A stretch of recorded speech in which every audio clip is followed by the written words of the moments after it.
nous avons tous la responsabilité redoutable de faire de la Côte d'Ivoire une nation unie, pacifique, fraternelle, soucieuse de son développement pour le meilleur avenir de tous ses enfants. Félix Houphouët-Boigny. Aujourd'hui, nous passons à une deuxième valeur rattachée à la citoyenneté qui est l'amour du bien commun. Un peuple, dit-on, est l'union d'une multitude d'êtres raisonnables associés par la communion des cœurs dans l'amour des mêmes biens. Et nous le savons tous, le bien le plus élevé, c'est le bien commun. Alors, le bien commun, que comprend-il? Le bien commun comprend l'autorité, comprend les traditions, comprend les ressources matérielles communes qui constituent la fortune publique, comprend aussi les ressources pour le travail manuel et le travail de l'esprit, le patrimoine intellectuel, les trésors de l'art, les garanties d'hygiène et de santé publique, les valeurs spirituelles de la patrie et les vertus civiques, etc., etc. Le citoyen il doit également éviter, bien sûr, de porter atteinte au bien commun. Et quelles sont les formes d'atteinte au bien commun? Par exemple, négliger de servir le bien commun. Servir plutôt ses intérêts personnels au détriment du bien commun. C'est une forme d'atteinte au bien commun. Ensuite, détourner, on l'a déjà un peu dit dans la précédente vidéo, détourner les forces et ressources qui devaient servir à la société tout entière à des fins particulières ou partisanes.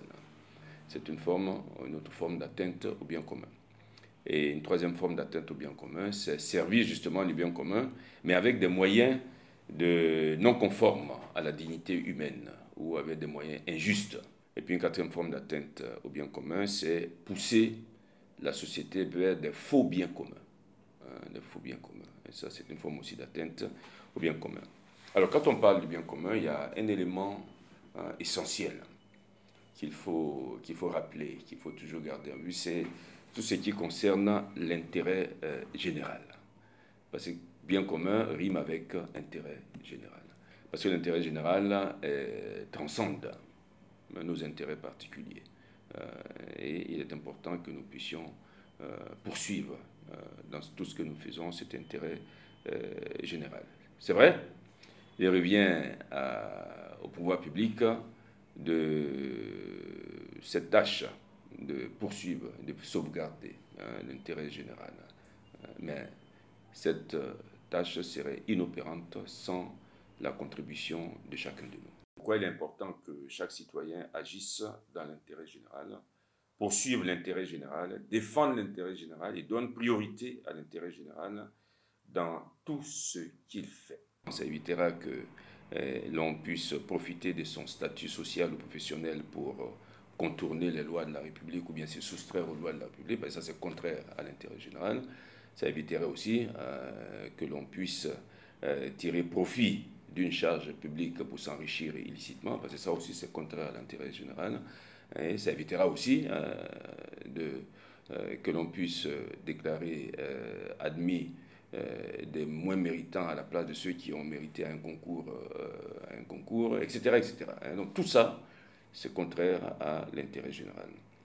Et donc c'est important que dans cet amour que nous devons tous avoir pour le bien commun, que nous puissions garder en tête qu'en toute chose, et dans ce que nous projetons, dans ce que nous faisons, l'intérêt général doit primer.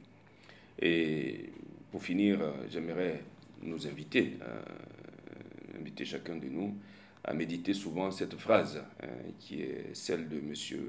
Mohamed Elmi, qui est un éducateur de Djibouti, qui a dit ceci, et je cite, « Une société devient saine lorsque ses membres œuvrent constamment dans l'intérêt général. » Donc, je reprends, « Une société devient saine lorsque ses membres œuvrent constamment dans l'intérêt général. » Alors, je nous invite tous, tous les citoyens de ce pays, à travailler, à garder notre société ivoirienne saine en œuvrant constamment dans l'intérêt général.